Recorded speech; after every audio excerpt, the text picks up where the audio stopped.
Ladies and gentlemen, alam nyo ba na kapag mahal na mahal ka ng isang tao, ito yung mga ginagawa niya sa'yo. Hello guys! So, ang topic natin for today, eto, mga signs na true love, totoong pagmamahal, ang inaalay ng karelasyon mo sa'yo. So, kung nakaka-relate ka, kung gusto mong malaman ang mga ito, panoorin mo ang video na ito. So, without further ado,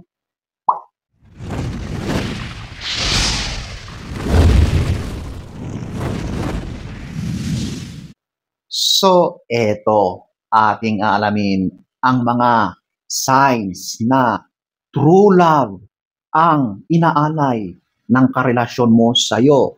So, at number 1, ito, yung selfless acts.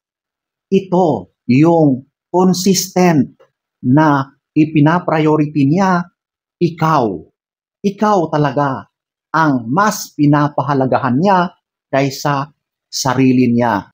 Kumbaga, talagang ikaw talaga ang kanyang buhay. Ikaw yung priority niya. So, lahat na lang ay secondary. Ang sarili niya, hindi niya masyadong pinapansin yan. Basta maiparamdam lang, maibigay ang kanyang pagmamahal sa kanyang taong tunay na minamahal. Ang gusto lang nilang mangyari is talagang maramdaman ng kanilang minamahal na tunay ang kanyang pagmamahal. Lahat ng ginagawa niya talaga ay para sa iyo. Yung kasiyahan mo, yung happiness mo, lahat ay gusto niyang mangyari para lang sa taong kanyang minamahal. Ganyan ka selfless ang totoong nagmamahal. True love, ika nga. Number 1. Number 2. Ito, yung unconditional love and support. Wow, talaga naman. Napaka-sweet kapag ganito ang senaryo ng dalawang nagmamahalan na tinatanggap niya kung sino ka. Hindi ka na niya kailangang baguhin para mahalin ka. Kasi in the first place, talagang kung ano yung nakita niya sa iyo, yun na yun. Tanggap na tanggap niya. Minahal ka niya kung sino ka. Hindi mahalaga kung ano man yung mga weaknesses mo, mga pagkukulang mo bilang tao, mga kapintasan mo, hindi na niya nakikita yon at hindi yon mahalaga sa kanya. Ang tanging mahalaga sa kanya ay yung mahal kanya bilang ikaw, di ba? At handang-handa siyang suportahan ka sa iyong mga ninanais sa buhay, sa mga endeavors mo, sa mga gusto mong mangyari. Suportadong-suportado ka niya. Okay? So, ayan po, ang number 2. Number 3, ito yung personal sacrifices. So, eto na yung pagkakataon na talagang inuuna kanya kaysa yung kanyang sarili. He or she is willing to sacrifice anything para lang maging masaya ka. Lahat ng mga pangangailangan mo, lahat ng alam niya na magiging happy ka, yun ang ipinaprioritize niya above his or her own happiness. Basta para sa kanya, ang focus niya ay ikaw, di ba? Kasi talagang yung pagmamahal niya sa iyo ay pure at doon siya nakafocus na maibigay niya at maiparamdam niya ang kanyang pagmamahal sa taong kanyang sinisinta at pinag-aalayan ng kanyang totoong pagmamahal. O, di ba? Napaka-sweet. Sana meron talagang ganito sa panahon ngayon. Siguro ang sarap-sarap ma-in love kapag ganyan sa totoong buhay. Meron pa bang ganito? Number 3, number 4, ito, yung forgiveness and understanding. Ito na yata ang isa sa pinakamahirap gawin, yung magpatawad. Lalong-lalo na kapag sobrang sinaktan ka, nasaktan ka ng lubos ng taong minamahal mo. Pero alam nyo ba na ang taong tunay na nagmamahal, magpapatawad yan. Gusto niya na maging maayos ulit ang inyong relasyon. Kung ano man yung mga naging problema, kung ano man yung mga nangyari, handa niyang kalimutan at handa niyang patawarin alang-alang sa kanilang pagmamahalan. Wow, grabe. Ang bigat, heavy. O, di ba? Ganyan talaga ang true love. Di ba sa panahon ngayon, napakaliit na bagay na ginagawa nilang big issue para lang mag-split or maghiwalay. Pero ito, ibang-iba. Talagang ipinaglalaban niya, handa siyang magpatawad, at talagang iniintindi niya ang kanyang partner. Grabe, ano? Sana ganyan lahat ang mga nagmamahal. Number 4. Number 5. Ito, yung consistent affection. So, ito, yung talagang hindi nagbabago ang kanyang pakikitungo, ang kanyang pagmamahal sa iyo.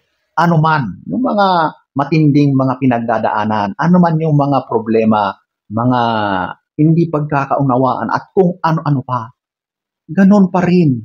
Hindi siya nagbabago. Talagang consistent, ika nga, ang kanyang pagmamahal sa iyo. Okay? Kahit pa inaaway-away mo siya, tinutulak mo siyang palayo, pero siya, ganun pa rin. Mahal na mahal ka pa rin niya, di ba? So grabe na talaga kapag nagmahal ang mga ganitong totoong nagmamahal, di ba?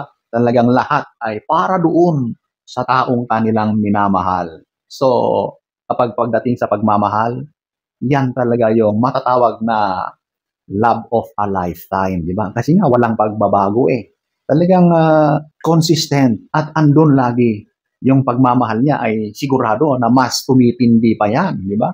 Ganon ang ganitong mga uri ng mga totoong tunay na nagmamahal. Number 5. Number 6. Ito, yung celebrating your success. So kapag may mga ginawa kang maayos or anything na success mo sa buhay, mga tagumpay mo, anything like promotion, salary increase, or anything, basta something positive na nangyari sa buhay mo, siya ang number 1 fan mo at talagang tuwang-tuwa siya na i-celebrate ang mga ganyang moments, ang mga ganyang mga success ninyo. Ikaw mismo, naku, talagang gagawa siya ng paraan para ipakita niya na siya ay todo suporta, always behind you. At sa mga ganyang mga success mo sa buhay, talagang ise-celebrate niya yan. Kasi doon sa ginagawa niya, mas naipaparamdam niya ang kanyang pagmamahal, ang care niya sa kanyang taong minamahal. O, di ba? So, yung success mo ay success din niya. Ganun yun. So, ayan po ang number 6. Number 7, ito yung putting effort in a relationship. So ito, gusto niya na mas lalong tumibay. Gusto niya na mas lalong nag-grow ang inyong relasyon bilang mag-partner. So nag-i-invest siya para sa future niyo. Alam niyo, ang future ng magkarelasyon, mas nagiging matibay yan kapag ang mga bagay-bagay ay nagiging maayos. Kaya ang ginagawa niya is sinisiguro niya na nagiging maayos financially. Kahit papaano ay nagkakasundo kayo, nag-e-effort. Yan talaga, diyan mo makikita na totoo ang pagmamahal niya. Yung commitment niya sa relasyon ninyo ay talagang nandyan. Gusto niya na tumagal.